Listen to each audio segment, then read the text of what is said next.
Today, we're pulling back the curtain on Harry's latest desperate grab for relevance, a podcast appearance on Hasan Minhaj Doesn't Know that was supposed to be his MIC drop moment.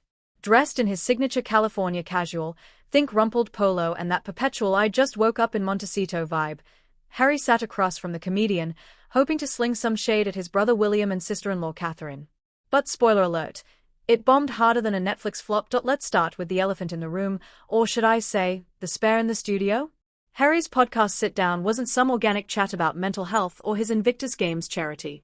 No, this was a calculated strike, timed perfectly after Prince William's masterclass in charm, that incredibly well-received segment with Eugene Levy. Remember that? William, poised and genuine, talking legacy, family, and football with a warmth that had audiences worldwide rooting for the future king. It was gold, relatable, heartfelt, and zero shade thrown. Enter Harry, stage left, in full Harkles Circus mode. He plops down opposite Hasan Minhaj, expecting laughs and applause for his edgy jabs at the royals. But here's the thing, it came off as bitter, petty, and downright lame. Hasan, bless his quick wit, didn't just nod along like some sycophantic guest. He pushed back, turning Harry's shade into a spotlight on his own insecurities. Picture this, Harry tries to play the victim card. Oh, the family doesn't get me, while subtly dragging William and Catherine for their stiff public image. But Hasan's no pushover. He calls it out, and the audience senses the desperation.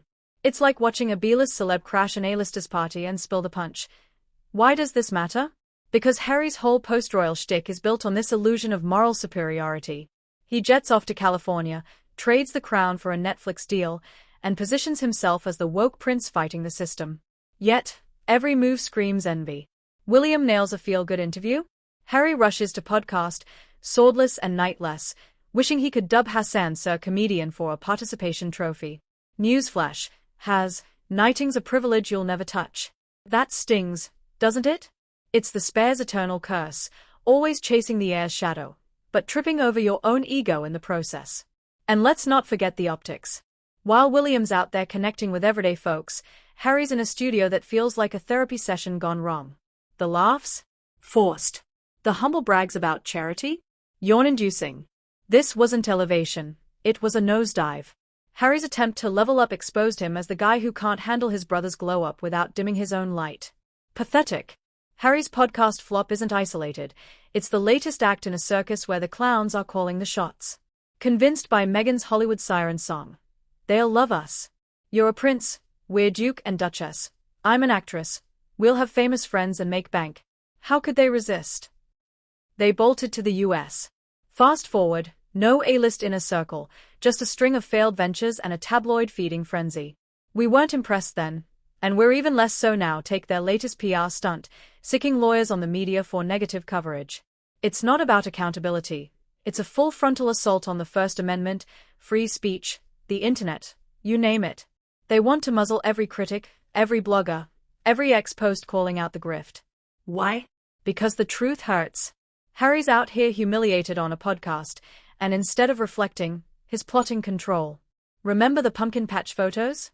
Those candid family snaps that were supposed to sell the American dream? Cringe City. The girl, 4 years old. In what looked like a matted wig and a soiled diaper. The boy, Archie, standing miles away from Harry and Meghan, no spark of attachment, no bond. It's like a bad sitcom pilot, forced smiles, zero chemistry. This is the reality they peddle as paradise. Meghan's the starlet who promised stardom. Harry's the prince reduced to podcast punchlines. And the charity angle? Please. Invictus is noble, sure, but Harry's turned it into a prop for his victim narrative. Look at me, the misunderstood hero. Meanwhile, William's quietly championing mental health without the drama. The contrast is brutal. One brother's building bridges, the other's burning them for clicks. Harry's shade at William and Catherine? It's projection on steroids. Accusing them of being out of touch while he's hiding behind NDAs and lawsuits? Hypocritical much? The podcast was his chance to shine, but Hasan exposed the cracks. Harry's not the rebel. He's the resentful spare, lashing out because the world didn't roll out the red carpet as promised. And that California casual? It's not relaxed, it's unraveling. A prince without a purpose, chasing validation from comedians because the palace doors slammed shut, rightfully so. Dig deeper. and Harry's public persona crumbles like a soggy crumpet. He styles himself as the truth teller, the mental health advocate, the family man escaping toxicity. But the evidence paints a different picture, a man so consumed by what he lost that he's willing to sell out his own blood for a book deal or a docuseries. Spare? More like scapegoat for his own choices. Specifics, folks, that's what separates gossip from gospel. Exhibit A, the podcast shade. Harry didn't just mention William. He implied their success is superficial, a dig at Catherine's poise and William's steadiness. But Hasan's response? A masterclass in deflection, leaving Harry stammering like a schoolboy caught copying homework. No laughs, no likes, just awkward silence. Exhibit B, the family photos fiasco. Those kids aren't props. They are people. Yet Harry's letting them be fodder for the perfect life myth. No bond visible? That's not paparazzi trickery. That's parenting under pressure, courtesy of their globe-trotting grift. Exhibit C, the free speech frenzy. Suing Mirror Group? Fair enough for hacks. But targeting podcasters, authors, even armchair analysts. That's not justice. That's jihad against dissent.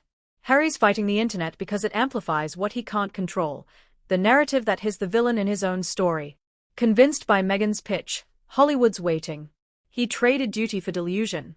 Famous friends? Crickets. Money? Trickling from tell-alls.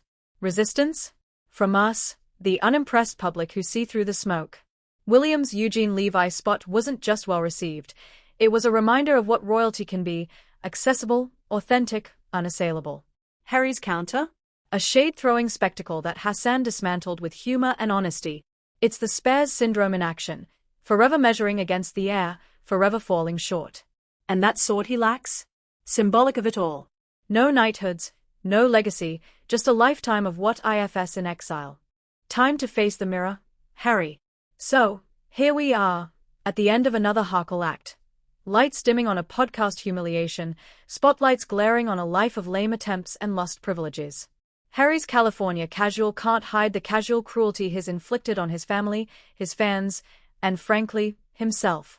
From shading William and Catherine to suing the silence out of critics, it's all a desperate bid to rewrite the script where he's the hero. But the audience, us, sees the truth.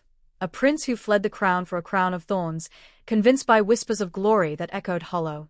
The pumpkin patch kids, the matted wigs, the distant dad, it's not fairy tale, it's farce. Hasan's stage was your chance to knight your way back, Harry, but you swung and missed. Give it up, Has. The circus tents folding, the free speech lions are roaring, and William's already miles ahead, sword in hand, legacy intact. Your move? Step off the tightrope. Reflect. Rebuild, without the shade. Because in the end, the real humiliation isn't Hasan's quip or our critique, it's staring into that Montecito mirror and admitting, the world's not resisting you. You're resisting the man you could be.